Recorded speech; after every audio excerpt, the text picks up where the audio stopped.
नमो भगवते वासुदेवाय।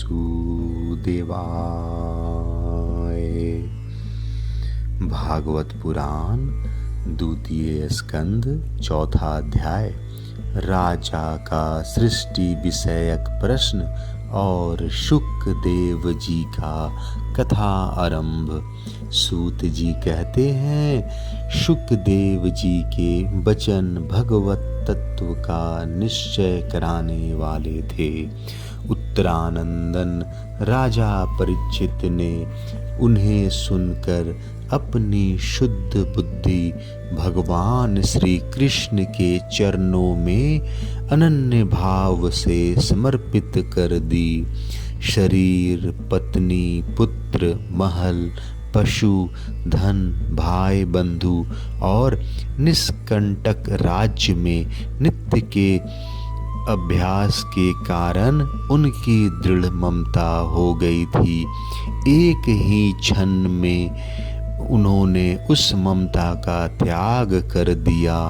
शौनक आदि ऋषियों, महामनस्वी परीक्षित ने अपने मृत्यु का निश्चय समय जान लिया था, इसलिए उन्होंने धर्म, अर्थ और काम से संबंध रखने वाले जितने भी कर्म थे उनका संन्यास कर दिया।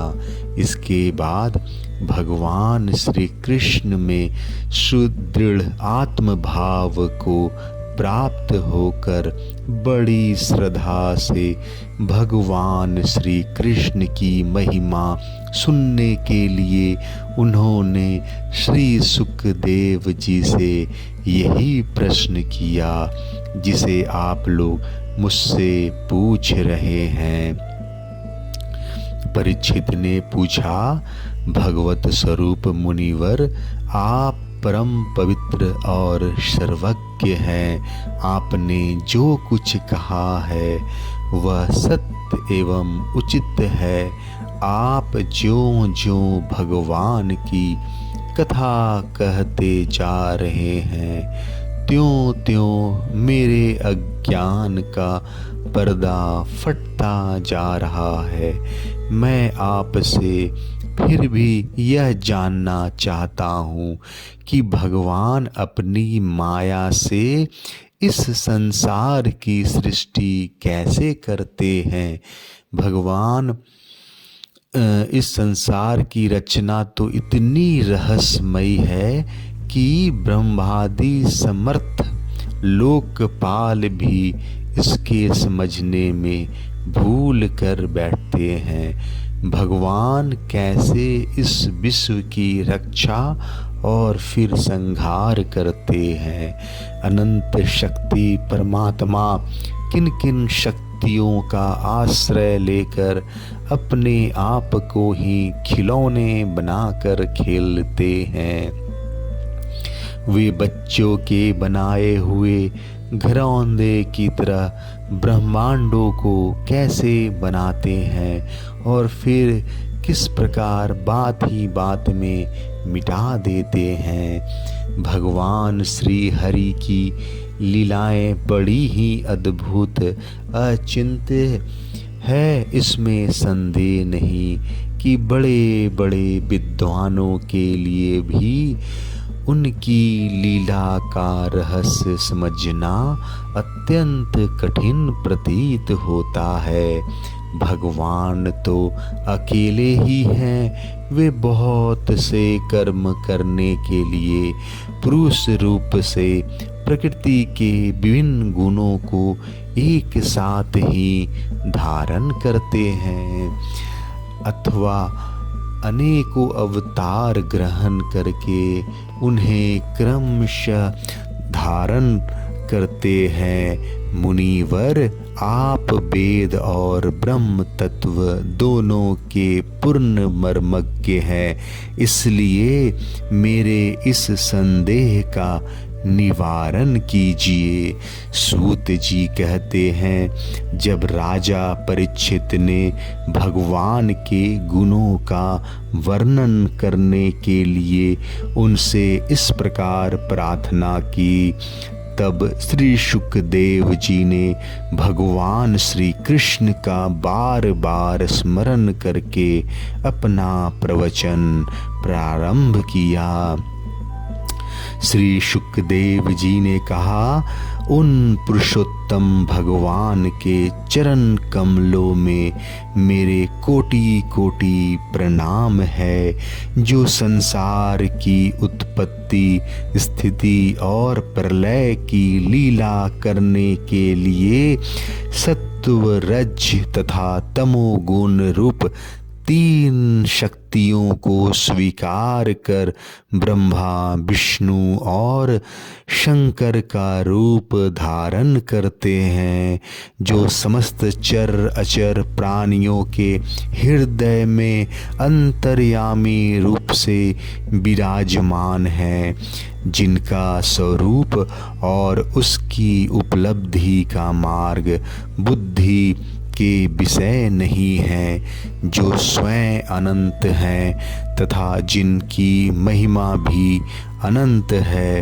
हम पुनः बार बार उनके चरणों में नमस्कार करते हैं, जो सत्य पुरुषों का दुख मिटाकर उन्हें अपने प्रेम का दान करते हैं, दुष्टों की सांसारिक बढ़ती रोककर उन्हें मुक्ति देते हैं, तथा जो लोग परमहंस आश्रम में स्थित हैं उन्हें उनकी भी अभिष्ट वस्तु का दान करते हैं, क्योंकि चर अचर समस्त प्राणी उन्हीं की मूर्ति है, इसलिए किसी से भी उनका पक्षपात नहीं है। जो बड़े ही भक्त वत्सल हैं और हठ पूर्वक भक्तिहीन साधन करने वाले भक्त वत्सल हैं और हठ पूर्वक भक्तिहीन साधन करने वाले लोग जिनकी छाया भी नहीं छू सकते, जिनके समान भी किसी का ऐश्वर्य नहीं है, फिर उससे अधिक तो हो ही कैसे सकता है, तथा ऐसे ऐश्वर्य से युक्त होकर जो निरंतर ब्रह्म स्वरूप अपने धाम में विहार करते हैं, उन भगवान श्री कृष्ण को मैं बार बार नमस्कार करता हूँ, जिनका कीर्तन, स्मरण, दर्शन, वंदन, श्रवण और पूजन जीवों के पापों को तत्काल नष्ट कर देते हैं। उन पुण्य कीर्ति भगवान श्री कृष्ण को बार बार नमस्कार है। विवेकी पुरुष जिनके चरण कमलों की शरण लेकर अपने हृदय से इस लोक और परलोक की आसक्ति निकाल डालते हैं और बिना किसी परिश्रम के ही ब्रह्म पद को प्राप्त कर लेते हैं, उन मंगलमय कीर्ति वाले भगवान श्री कृष्ण को अनेक बार नमस्कार है। बड़े बड़े तपस्वी, दानी, यशस्वी, मनस्वी, सदाचारी और मंत्रेवेता जब तक अपनी साधनाओं को तथा अपने आप को उनके चरणों में समर्पित नहीं कर देते, तब तक उन्हें कल्याण की प्राप्ति नहीं होती। जिनके प्रति आत्मसमर्पण की ऐसी महिमा है, उन कल्याणमयी कीर्ति वाले भगवान को बार बार नमस्कार है। किरात, हुन, आंध्र, पुलिंद, पुलकस, अभीर, कंक, यवन और खस आदि नीच जातियां तथा दूसरे पापी जिनके शरणागत भक्तों की शरण ग्रहण करने से ही पवित्र हो जाते हैं। उन सर्वशक्तिमान भगवान को बार बार नमस्कार है। वही भगवान ज्ञानियों के आत्मा है, भक्तों के स्वामी है, कर्मकांडियों के लिए वेद मूर्ति है, धार्मिकों के लिए धर्म मूर्ति है तथा तपस्वियों के लिए तप स्वरूप है।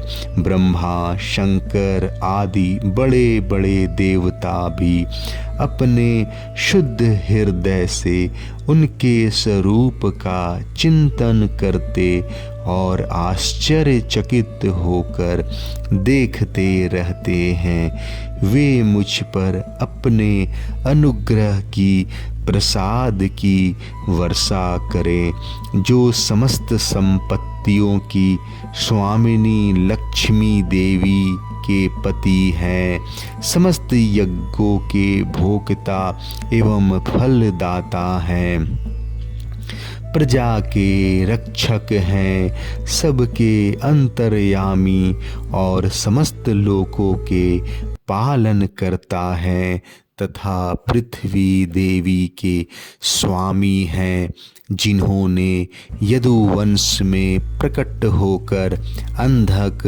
वृष्णि एवं यदुवंश की लोगों की रक्षा की है तथा जो उन लोगों के एकमात्र आश्रय रहे हैं। वे भक्त वत्सल संत जनों के सर्वस्व श्री कृष्ण मुझ पर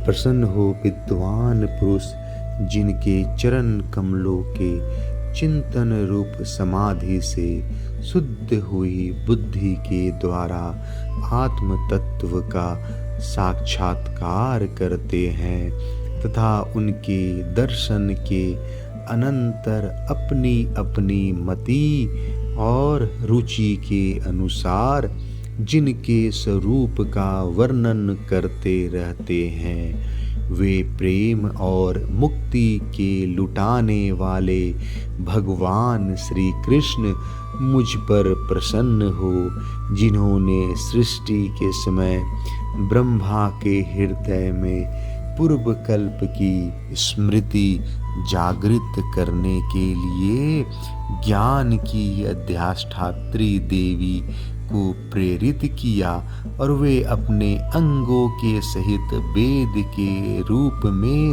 उनके मुख से प्रकट हुई विज्ञान के मूल कारण भगवान मुझ पर कृपा करे, मेरे हृदय में प्रकट हो।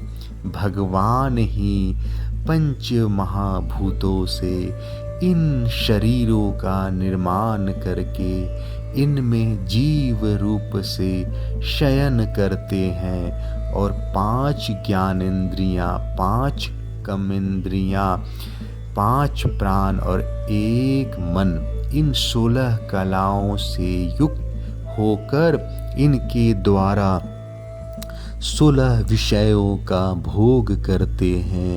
वे सर्वभूतमय भगवान मेरी वाणी को अपने गुणों से अलंकृत कर दे। संत पुरुष जिनके मुख कमल से मकरंद के समान झरती हुई ज्ञानमयी सुधा का पान करते हैं, उन वासुदेव अवतार सर्वज्ञ भगवान व्यास के चरणों में मेरा बारंबार नमस्कार है। परीक्षित, वेद गर्भ स्वयंभू ब्रह्मा ने नारद के प्रश्न करने पर यही बात कही थी, जिसका स्वयं भगवान नारायण ने उन्हें उपदेश किया था और वही मैं तुमसे कह रहा हूँ। जय श्री कृष्ण। 4वां अध्याय समाप्त।